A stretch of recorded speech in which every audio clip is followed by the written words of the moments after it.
Hello everyone, this is a update and check-in on Historathon 2026 Q1 and it is also a bust-up, some controversy, it is the payoff, possibly the lowdown about Mary Beard, as the title of the video does say. So, what's it all about, and what on earth have I got to say about Mary Beard that's so controversial? Well, I direct you to an earlier video of mine, not many weeks ago now, and I'll put the link for that in the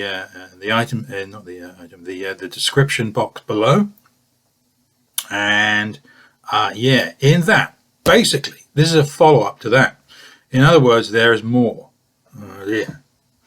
So, we are confronting Mary Beard. And it is a lass, I have to say. It definitely is a lass. I mean, when Mary Beard did her initial a 3-part series called something like Meet the Romans. Was it Meet the Romans? And I loved it. I literally loved it. It's one of my favorite documentaries that I've ever seen. Definitely. And I'm not sure whether I have many favorites in my lifetime at all, particularly. I used to like The World of War until I started reading about it, and then I didn't like it quite so much, for example. But yeah, I mean, a favorite documentary, or rather a documentary that stayed with me, that I look back on with some, I cherish it. It's terrific. She would go around and check out ordinary things that ordinary Romans were up to, and particularly almost as if it's sort of following that kind of academic style of, well, let's talk about the evidence rather than talk about what I reckon might be happening and me filling in between the lines, as it were. Let's just talk about the evidence.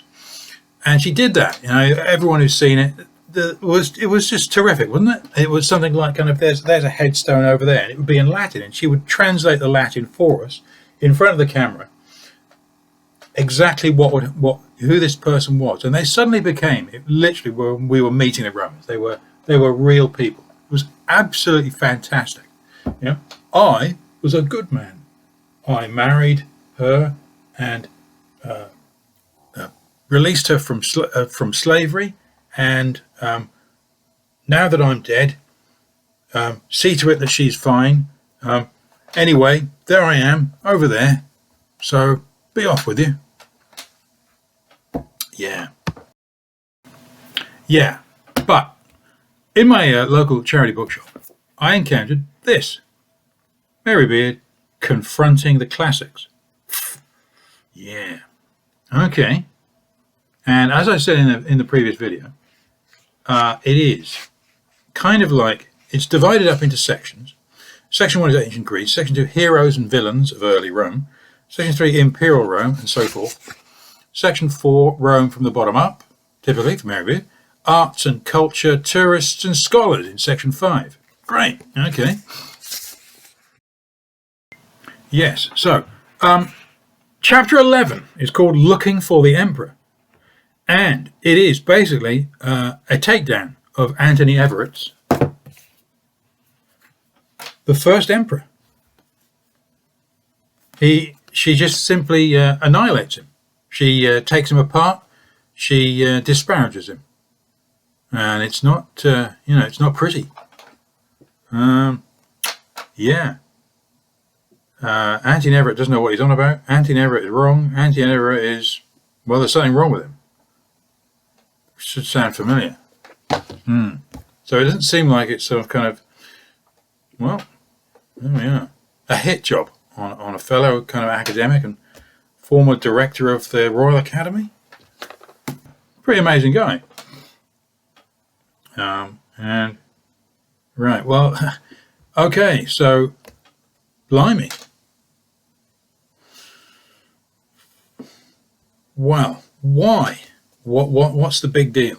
And again, I explained this in this previous video, which I do encourage you to have a look at. There's not very much of it, but I kind of there's Perry Mason involved in that particular video as well. So yeah, and in that video, basically, I use this which is the Oxford Companion to Classical Civilization, which is basically a shortened version of the Oxford Classical Dictionary. That's what it's called precisely. And in that, this book proves that what Mary Beard was saying about Anthony Everitt seems to be rather wrong. In that, basically, what she said, to sum up, Augustus had statues of himself placed in every crossroads all over Rome, in every ward, and remember ward as important, or the wards of Rome. He's got a statue of himself. After he becomes, princeps or something, the first citizen. And so what she's saying is, basically, that's just like a modern 20th century or late 20th century dictator. Typically, Saddam Hussein, Ayatollah Khomeini, probably Mao Zedong, and Gaddafi, probably. They have massive pictures of themselves all over their capital city and all over the other cities, probably. We're pretty familiar with it, or we may well be. So that's how she left it. So what it says in the Oxford Classical Civilization Dictionary is that these statues, or rather these statues and these shrines to go with it, in all these crossroads, in all these wards, were for basically the slaves and not for the whole of the rest of the Roman citizenry. And it's kind of pretty well what it says. Yeah, okay. So here's the thing, isn't it?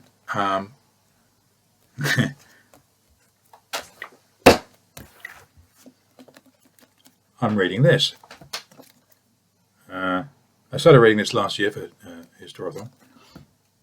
Religions of Rome by one John North, Simon Price, and Mary Beard. Yeah. You're just not going to believe what it says in here. You're not going to believe it. This is from 1998. Confronting the Classics was 20-something, 14, 13.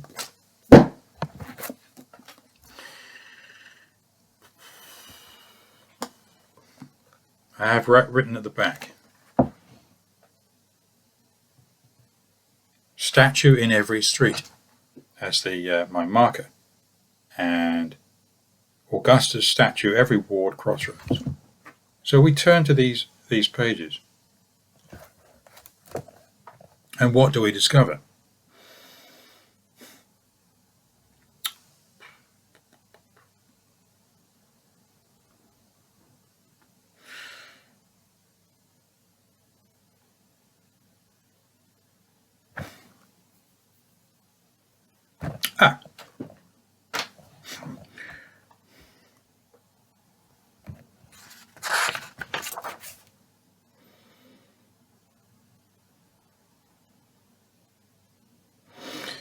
With reference to a popular support for a favoured political leader. No doubt temporary and informal. It also had earlier precedents in, for example, the brothers Gracchi, who had received some sort of cult after their deaths at the places where each had been killed. Okay. But Marius seems to have set a pattern of cult for the living. 15 years later, in 86 BC, the praetor Marius Gratidianus issued a popular edict, reasserting the traditional value of the Roman denarius, and was rewarded, quote, with statues erected in every street before which incense and candles were burned.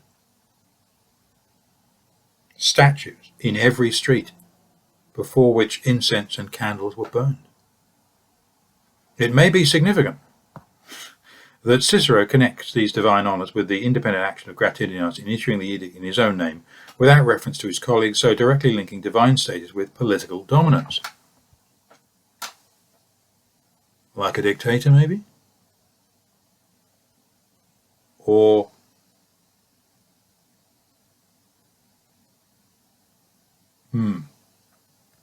rather, it's a precocious move on the part of Marius Gratidianus. However, and there's a little bit more, because evidently what's happening with Augustus is there's some sort of precedent, therefore. Not only is it merely for the slaves, there is a precedent for the living to have their statues in every street. Association with the gods could also be seen in the form of the protection or favor that a politician might claim from an individual deity. Venus, in particular, ancestor of the family of Aeneas, became prominent in the careers of several leading men of the 1st century BC. Such divine protection, blah blah. But this parade of divine favor developed, particularly in the hands of Pompey and Caesar, into a competitive display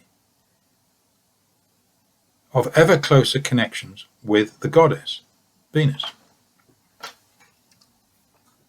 Augustus had a close personal connection with Apollo. At the beginning of the 1st century, Sulla, the dictator, claimed the protection of Venus also, in Italy and her Greek equivalent. He advertised this association not only on coins minted under his authority, but also in his temple foundations and in his dedication of an axe at Aphrodite's great sanctuary, apparently following the goddess's appearance to him in a dream. Sulla's titles, too, incorporated his claims to her divine favor. In the Greek world, he was regularly styled blah, blah, blah, blah. In the West, blah, blah, blah, Felix, an extra cognomen, a title which indicated good fortune brought by the gods. Outrageous. In this case, almost certainly by Venus. By Venus. Okay. Pompey followed suit, as it seems from the coins. Blah, blah, blah, blah, blah, blah.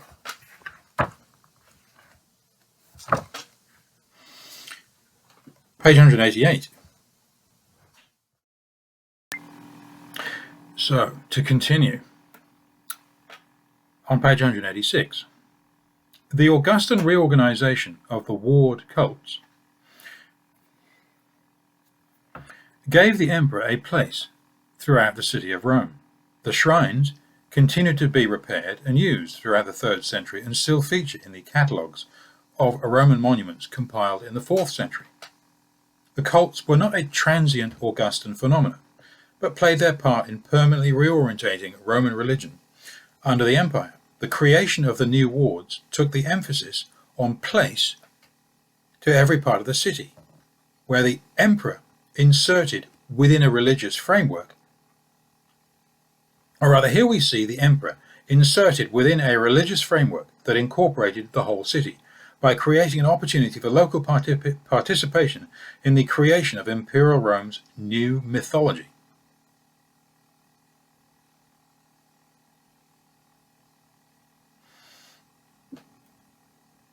All pretty interesting. But in the earlier paragraph,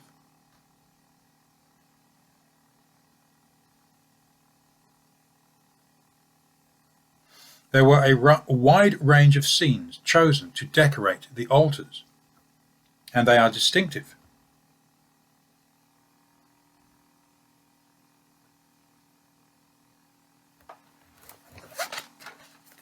And they even picture them in this book.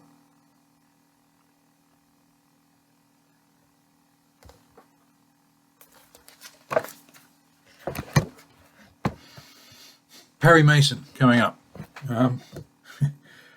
Well, not in fact. They suggest that though Augustus devised the cult of the Lares Augusti and of his genius for the wards, and presented statues of the gods to them, the specific arrangements and the designs of the altars were the responsibility of the local officials.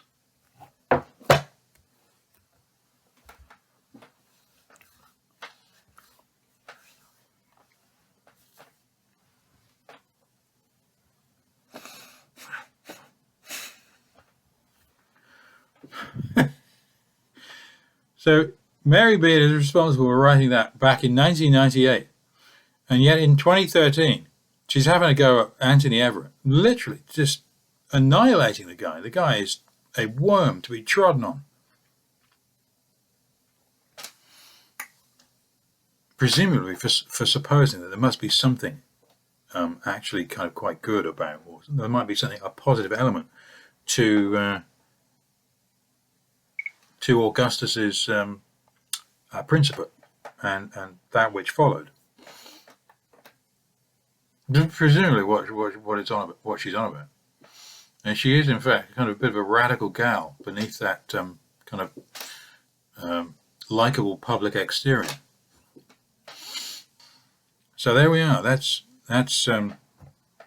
Perry Mason's associate on appeal, winning, doubling down and winning again, I think.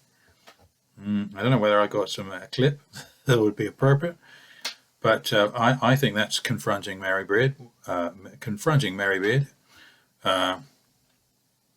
well and truly, and boy, oh boy, oh boy, I'm pretty sure we don't really need to have that sort of thing, eh? No sirree, Bob. That is Mary Beard. Done. Over and out. Over to you guys. In God we trust. Bye for now.